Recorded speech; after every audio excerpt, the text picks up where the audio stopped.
E como a gente disse, hoje é celebrado o Dia da Consciência Negra. E no quadro de Direito, a gente vai falar sobre as conquistas dentro da nossa Constituição que o povo negro teve acesso aí ao longo dos anos. Para isso, a gente recebe aqui o advogado Alberto Jorge, que já está aqui conosco no nosso estúdio, né? A gente vai falar com ele agora. Doutor Alberto, bom dia para você. Seja bem-vindo mais uma vez aqui no Bom Dia Alagoas. Algumas leis foram criadas ao longo do tempo. Ao longo de muito tempo, na realidade. Hoje, a gente pode dizer que elas se adequam à sociedade, elas trazem esse benefício para a população negra? Bom dia, Sofia.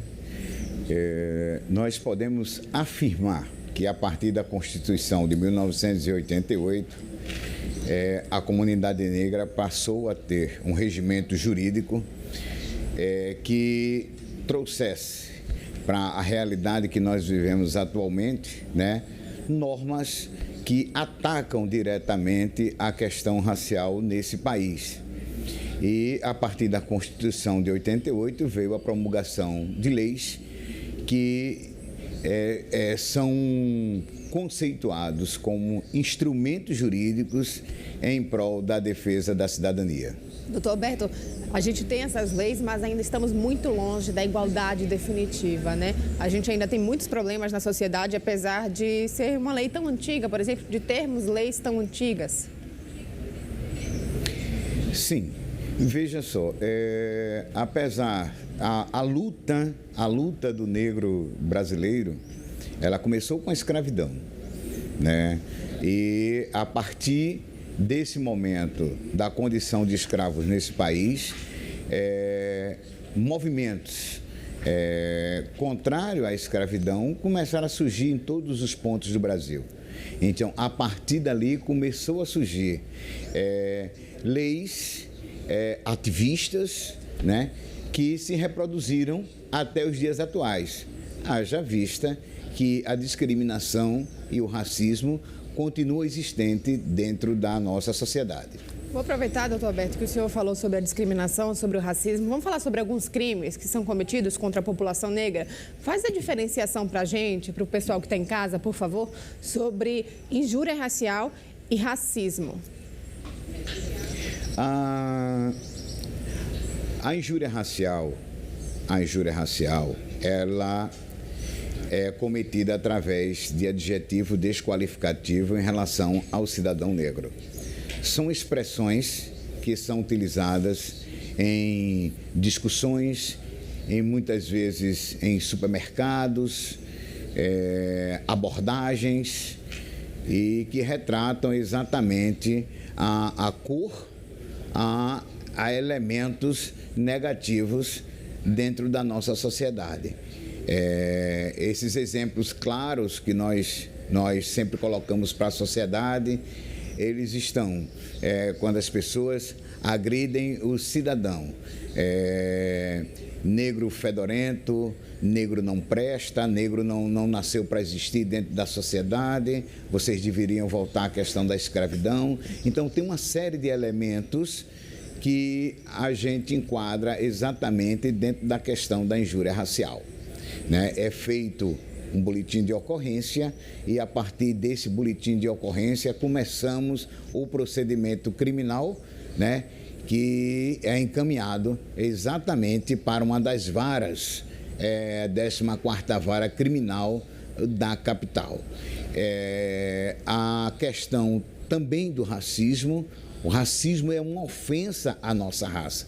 O que a gente tem visto, nós tivemos um problema recentemente, nós não conseguimos identificar a autora da ação num terminal de ônibus, mas ela agrediu, ela disse: eu não gosto de negro, eu odeio negro, entendeu? E essas afirmações foram afirmações violentas, como também o caso que aconteceu em Penedo, em Palmeira do Alto, onde a vítima foi agredida em razão também da sua cor, e as agressões verbais atingiram toda a raça. Então, aí nós temos uma diferença também voltada para a questão do racismo, a questão da discriminação, e o racismo também vai um pouco mais adiante. Quando você é impedido de estudar, quando você é impedido de entrar no estabelecimento comercial ou promover qualquer atividade inerente ao cidadão brasileiro, e você é proibido em função da sua cor. Aí também o racismo está presente e ele é crime imprescritível e inafiançável na forma da lei. As penas são diferentes para os dois tipos, né, doutor? Sim. O legislador, eu quero que entendam bem, que o legislador, eu achei, e nós achamos, nós que fazemos parte também do movimento negro, que a legislação é muito benevolente para aquele que pratica esse tipo de crime. A pena instituída é de 1 a 3 anos. É de 1 a 3 anos. É tanto para o crime de racismo, como para o crime de injúria racial. A pena aumenta um pouco até 5 anos quando essa pena é promovida pelos meios de comunicação, e aí a pena aumenta até 5 anos. Então é necessário que as pessoas fiquem atentas à legislação e é necessário que as pessoas fiquem atentas também aos seus direitos.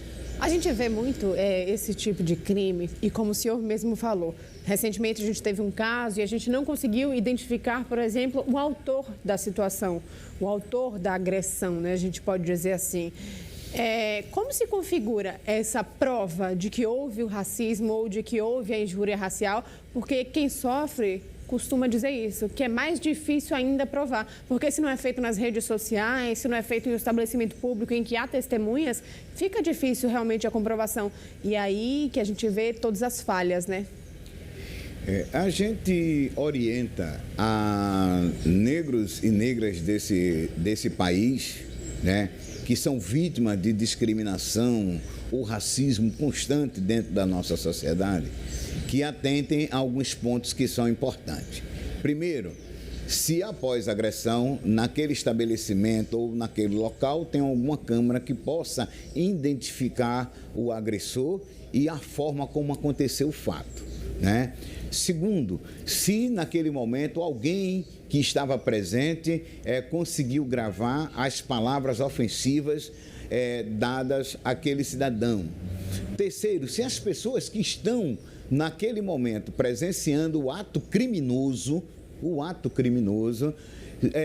vão se colocar à disposição da vítima para poder, numa delegacia de polícia, durante o inquérito policial, se colocar à disposição do senhor delegado de polícia e também tentar, nas barras da justiça, fazer o comando essencial da prova testemunhal, que é muito importante para consolidar, né, judicialmente aquele ato criminoso. Então, sempre precisamos ficar atento a todas essas formas de produção de prova em defesa do cidadão ou da cidadã que foi agredido.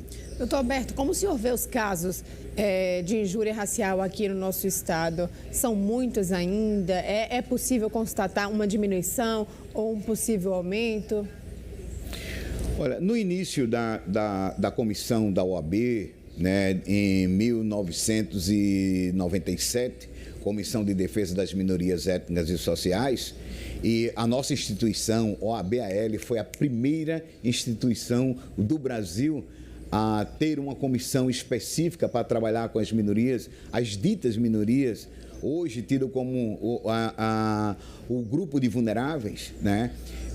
No início nós tivemos muitos casos de discriminação, chegamos em 3 anos a 57, 58 casos de discriminação apurados em conjunto com o Ministério Público, né? Hoje, a OAB tem a Comissão de Promoção da Igualdade Social, não só aqui no estado de Alagoas, mas a nível nacional também. E a gente pode fazer assim uma visão ampla dessa situação, pois aqui especificamente no nosso estado, esse ano já foram 9 casos de discriminação racial, né? Entre eles envolvendo também o nosso povo da religiosidade afro-brasileira, né? Sendo discriminado, sendo ofendido em razão da sua religião, né? E tivemos também casos que envolvem o racismo institucional, que é aquele racismo que é produzido com violência, principalmente pelos órgãos de segurança pública do Estado, né? Recentemente nós temos um negro desaparecido aqui no estado de Alagoas, vítima do racismo institucional, né? Onde nós estamos buscando informações, e a OAB está acompanhando atentamente este caso através da Comissão de Direitos Humanos. Então, os casos são diversos, né, que aconteceram aqui no nosso estado, que chegaram para a nossa comissão. A pandemia atrapalhou um pouco a execução dos atos vinculados à delegacia de polícia, mas aos poucos as coisas estão retornando ao normal e nós estamos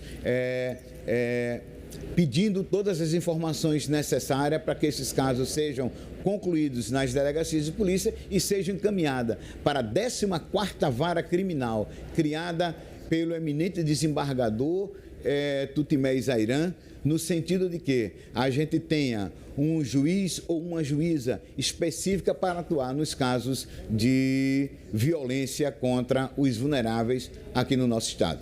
Existe a previsão para a implantação dessa unidade judiciária específica para esse tipo de crime, doutor?